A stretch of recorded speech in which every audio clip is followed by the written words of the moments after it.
Hello दोस्तों, veterans नमस्कार।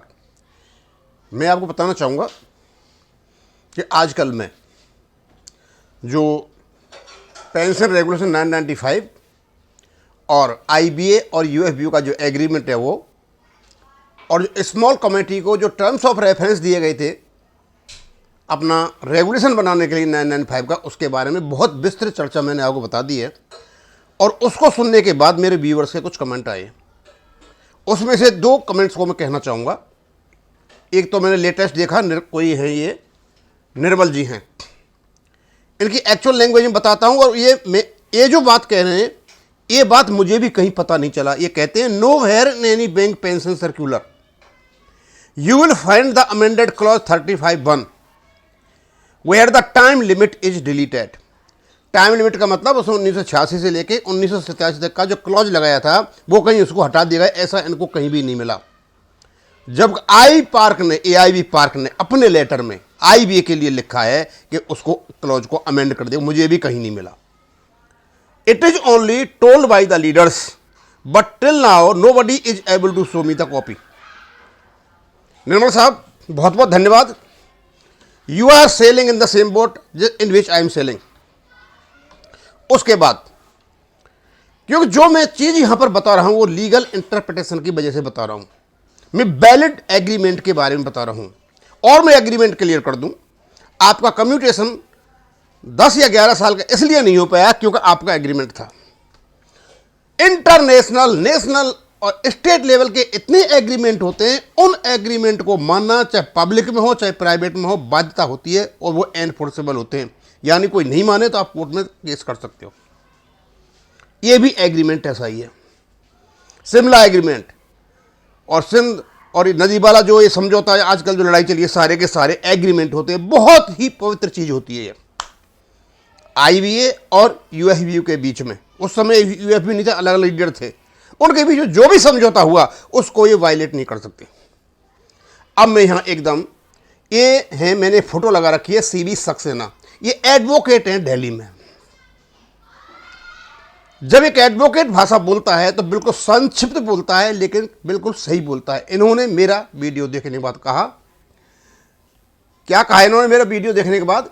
एकदम सत्य कहा और कहने की जरूरत नहीं है। जो कुछ मैं कह रहा था इन्होंने ये वैलिडेट कर दिया, जो मैं कह रहा हूं वो सत्य है और वो कानूनी रूप से सत्य है। यूनियन की ये साजिश ही है। It is a criminal conspiracy, cheating, और ये जो आपका विश्वास है क्रिमिनल ब्रीच ऑफ ट्रस्ट, ये वो है। और ये इन वकील साहब ने कहा है। मुझे अच्छा लगा कि दिल्ली हाई कोर्ट के वकील साहब हमारे वीडियो देख रहे हैं और हम जो कुछ बता रहे हैं उनको और पढ़ने के लिए होगा और हमें वो अपना ज्ञान देंगे जिससे हम यहां ला सकें।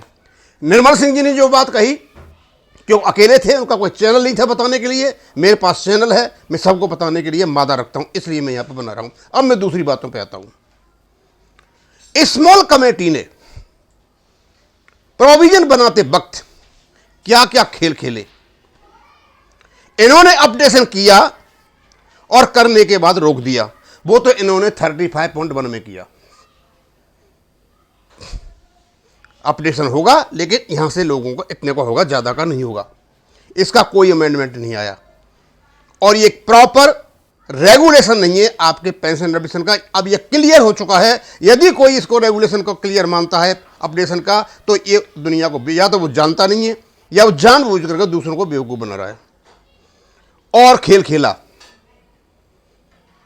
55 और 56 दो रेगुलेशन है। इन्होंने एग्रीमेंट करके बना दिया, स्मॉल कमेटी बिठा करके उसके प्रोविजंस भी बनवा दिए और प्रोविजन में यह भी डाल दिया पावर टू इश्यू इंस्ट्रक्शंस। कोई भी इंस्ट्रक्शंस आती हैं रेगुलेशन 9 बनने के बाद, तो ना तो उसमें आईबीए का हाथ होगा और ना उसमें यूएफबीयू का हाथ होगा। ये आपका रेगुलेशन 55 कहता है power to issue instructions. The chairman and managing director of the bank may from time to time issue instructions as may be considered necessary or expedient for the implementation of the regulation. In regulation को लागू करने के लिए CMD साहब instructions निकालेंगे। तो pension regulation हर bank के अलग अलग हैं, क्योंकि वो अलग अलग आपकी स्टेटरी बॉडीज हैं। तो पीएनबी का आईओबी से, आईओबी का इंडियन बैंक से, इनका आपस में कोई संबंध नहीं है। पेंशन रेगुलेशन लागू करते वक्त इनका अलग अलग हिसाब किताब है। और साथ में एक बहुत बड़ी चीज डाली उन्होंने, शायद इसको हमारे वकील इग्नोर कर रहे हैं, रेजिड्यूरी प्रोविजंस। इसके इतने बड़े अर्थ निकलते हैं कि इनकी यदि नीयत अच्छी हो, गुड फेथ में हो, ये समझे कि पीछे भी जो कर्मचारी गए हुए पेंशनर, उनका भी कोई महत्व है। तो इसी चीज को लेकर आईबीए, यूएफबी और इवन बैंक्स डीएफएस से और वित्त मंत्रालय से बात कर सकते हैं कि इसमें रेजिड्यूरी इश्यू दे रखा है। अब क्योंकि ये एक वैलिड डॉक्यूमेंट है, स्टैट्यूटरी प्रोविजन है, रेगुलेशन से बने हुए हैं, इनसे आप इधर उधर नहीं जा सकते, ये बंधे हुए एनफोर्सेबल है। तो इसमें क्या कहा है, in case of doubt in the matter of application of the regulation, ये जो रेगुलेशन बने हुए सारे के सारे जितने भी हैं। अब रेगुलेशन कितने बनाए, स्मॉल कमेटी ने, स्मॉल कमेटी ने एक बर्डन डाला, लेकिन अप्रूव किसने किया, बोर्ड ने। रिगार्ड में be held to the corresponding provisions of central civil rules. भाई क्या कमी रह गई, करेस्पॉन्डिंग यानी इनके जो रेगुलेशंस हैं, ये रेगुलेशंस सीसीएस रूल के समतुल्य हैं। तो वहां तो अनेक्सर 1 नहीं है, वहां तो पेंशन अपडेशन है सीधा सीधा। फिर ये कहां से लेकर के आए आगे, applicable for central government employees with such exceptions and modifications, और उसके साथ में ऐसे एक्सेप्शंस और मॉडिफिकेशंस होंगे as a bank, particular bank की बात कर रहा हूं, with the previous sanction of the central government में फ्रॉम टाइम। इसमें आप फेरबदल कर सकते हैं, कौन, बोर्ड ऑफ डायरेक्टर, सीएमडी साहब अकेले नहीं कर सकते। They will have to take sanction, they will have to take approval from the government, from the finance ministry. ये जो क्लॉज डाला है रेजिड्यूरी इश्यूज में, इन्होंने आपकी पेंशन अपडेशन को दे करके छीन लिया, अनेक्सर 1 दे करके, लेकिन साथ में क्योंकि इन पर कोई उंगली नहीं उठा सके, बड़े चालाक किस्म के लोग हैं, बड़े पढ़े लिखे लोग हैं। जब इनकी क्वालिफिकेशन देखी जाएगी तो पता नहीं कहां कहां से, बड़े बड़े यूनिवर्सिटी से, बड़े बड़े कॉलेज से, पता नहीं कहां कहां से, कोई एमबीए करके आया, कोई कहीं करके आया है, और सारा दिमाग का खेल खेला यहां बनाने में इन लोगों ने, और इसको समझ नहीं पाए। बाद में बाई चांस कोई बात नहीं हो जाए तो अपना बचाव भी कर लिया स्मॉल कमेटी ने, देना भी नहीं है और बचाव भी। उन्होंने कहा कि यदि कोई रेजिड्यूरी इश्यू है पेंशन से संबंधित है ना, आपका नेशनल पैटर्न का डीए बेस ईयर 2016 पेंशन से रिलेटेड है, वो आपको रेजिडुअल प्रोविजन आपको परमिशन देता है कि आप इसको हल करें। आप नहीं कर रहे हो, आपकी जो पेंशन अपडेशन है इस क्लॉज का सहारा लेकर के भी बड़े आराम से किया जा सकता है। ऐसा नहीं है ना बिल्कुल ही खत्म कर दिया हो, बचाव किया अपना 56 से।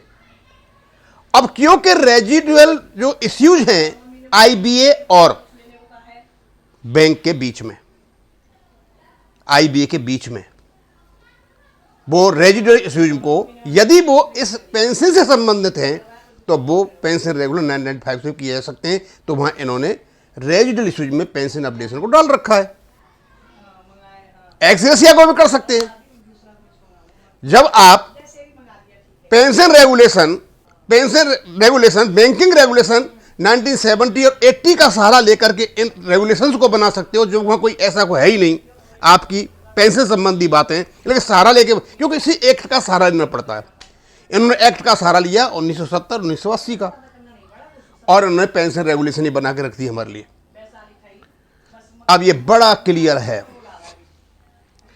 क्योंकि जितनी भी मेहनत मैंने की, मुझे नहीं पता था इनका, but I started studying them.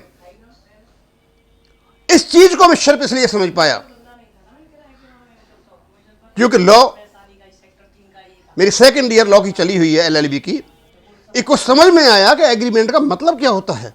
ये कितनी बड़ी ताकतवर चीज है। क्या इसका हम अवहेलना कर सकते हैं? नो, अवहेलना नहीं कर सकते हो। और इन चीजों की जो नुआंसेज हैं, जो बारीकियां हैं, वो मैं आपको बता रहा हूं। पेंशन अपडेशन आपके जो 56 रेजिडुअरी प्रोविजंस हैं, इसका सहारा लेके रेजिडुअल जो पेंशन अपडेशन डाल रखा है किसने? आईबीए ने। और ये उससे सुलझाया जा सकता है, नीयत ठीक हो तो। नहीं है तो कोई बात नहीं है। दूसरा केस, हर हालत में एग्रीमेंट को मैच करना पड़ेगा आपके पेंशन रेगुलेशन 995 से, अदरवाइज वो दस्तावेज बिल्कुल अवैध है। मैं ये वीडियो बनाता रहूंगा, मैं एक एक चीज की जानकारी देता रहूंगा, और जब सारा क्लियर हो जाएगा तो उसके बाद एज ए पेंशनर एक वीडियो ऐसा बनाऊंगा, इनसे कहूंगा भाई पेंशन मेरा